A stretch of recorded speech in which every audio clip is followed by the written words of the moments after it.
जो जानकारी आ रही है वो बेहद दुखद, वो ये कि पायलट की मृत्यु तो हुई, अब को पायलट की भी मृत्यु हो गई है।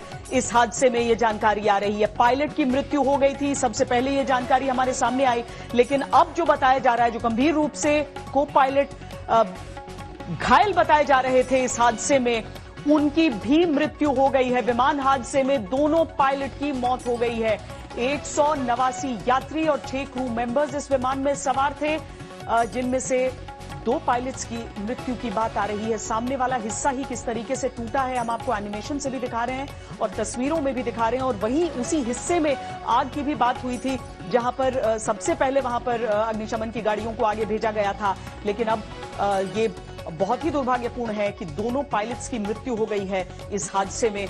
जिस तरह का मौसम था, जिस तरह की लैंडिंग हुई है, उसके बाद ये विमान रनवे पर आते ही बताया गया कि फिसला और उसके बाद सामने का हिस्सा जो है वो 2 टुकड़ों में बटा है और दोनों पायलट्स की इस हादसे में मृत्यु हो गई है। प्रधानमंत्री नरेंद्र मोदी की तरफ से, गृह मंत्री, रक्षा मंत्री, सबकी तरफ से इस हादसे पर शोक जताया जा रहा है। केरल के मुख्यमंत्री ने अपनी तरफ से बताया है कि प्रधानमंत्री से उनकी बात हुई है और हर संभव मदद का भरोसा देते हुए उन्होंने जानकारियां ली हैं इस हादसे के बाबत। इसके साथ ही एनडीआरएफ की टीम को भी रवाना कर दिया गया है वहां के लिए।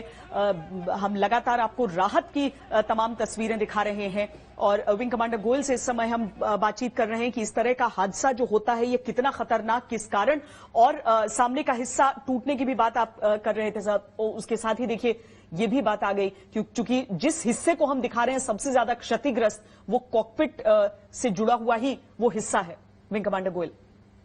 जी हाँ मैम, जैसे कि मैं आपको बता रहा था कि विमान कुछ गति पर होगा और वो रनवे क्रॉस करके, सेफ एरिया क्रॉस करके एक खाई में गिरा है, तो ऑब्वियसली जो नोज एरिया है उसने सबसे पहले इम्पैक्ट किया होगा जहाँ की पायलट और को पायलट बैठे थे।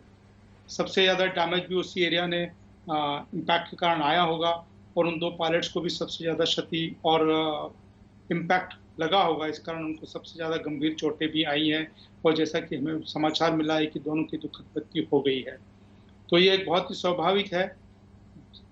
मैं मानता हूँ उन दोनों ने सीट बेल्ट पहने होंगे, परंतु फिर भी इम्पैक्ट इतना हाई रहा होगा, स्पीड इतनी हाई रही होगी, हो सकता है जिसके कारण वो उन दोनों की दुखद मृत्यु हो गई। जैसा कि मैं आपको बता रहा था कि सेफ एरिया दोनों रनवे के जो आईकाओ के स्पेसिफाइड होते हैं, जो डीजीसी के नियम हैं, उसको पालन करा जाता है और उसको प्रॉपर मेंटेन किया जाता है। एयरपोर्ट अथॉरिटी ऑफ इंडिया की ये रिस्पॉन्सिबिलिटी है और मेरे हिसाब से इसमें कोई भूल चूक नहीं होनी चाहिए।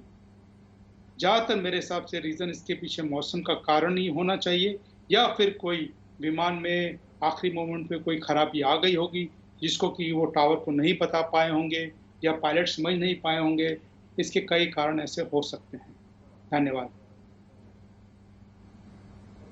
बहुत शुक्रिया विंग कमांडर गोयल हमसे बातचीत करने के लिए। ये जो तस्वीरें हम एनिमेटेड तस्वीरें दरअसल आपको दिखा रहे हैं कि किस तरीके से विमान लैंड करते हुए उसका सामने का हिस्सा टूटा है 2 टुकड़ों में और दोनों पायलट्स की मृत्यु हो गई है इस हादसे में। एयर इंडिया का बोइंग 737 विमान जो कि कोझिकोड में लैंड करते समय दुर्घटनाग्रस्त हुआ है।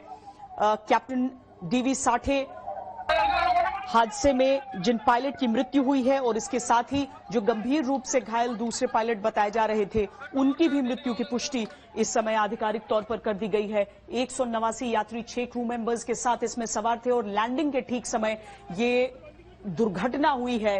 बारिश बहुत ज्यादा हो रही थी। ये जो एयरपोर्ट है, इसकी जो हवाई पट्टी है वो बहुत ज्यादा खतरनाक की श्रेणी में आती है। हालांकि इसके बावजूद इस तरह की कई पट्टियां पूरी दुनिया में, सिर्फ हिंदुस्तान में नहीं पूरी दुनिया में है और उसके लिए विशेष स्किल्स होते हैं और कई घंटों का फ्लाइंग एक्सपीरियंस होता है हमारे इन पायलट्स को। और इसीलिए मौसम जब इस तरह से इतना बड़ा गुनहगार हो जाता है कि रनवे पर हालात किस तरह के रहे होंगे, जिसे देखकर समझिए कि यह विमान जब दुर्घटनाग्रस्त हुआ है, टुकड़ों टुकड़ों में बिल्कुल परखच्चे से उड़े हुए हैं इस विमान के। ये तस्वीर के दोनों हिस्से की तस्वीरें हम आपको दिखा रहे हैं। सामने का वो हिस्सा जो टूटकर ऐसे सामने की ओर गिरा हुआ दिख रहा है और विमान का दूसरा हिस्सा जिसमें यात्री जो सवार थे उन्हें निकालने का काम हुआ है। पहला हिस्सा आगे का हिस्सा और दूसरा जो पीछे का हिस्सा है, दो टुकड़ों में यह विमान साफ साफ देखिए किस तरीके से बंट गया है। और सामने वाले हिस्से में बिल्कुल सामने में आग की बात बताई गई, जिसे बुझाने की जल्दी से जल्दी कोशिश की गई थी। हालांकि पीछे के हिस्से पे भी हमने देखा कि पानी की बौछारें दी गई थी ताकि किसी भी तरीके से आग न भड़के वहां पर। इस तरह के हादसे में बहुत ज्यादा इस तरह की आशंका रहती है कि कहीं अगर आग भड़की तो क्या होगा।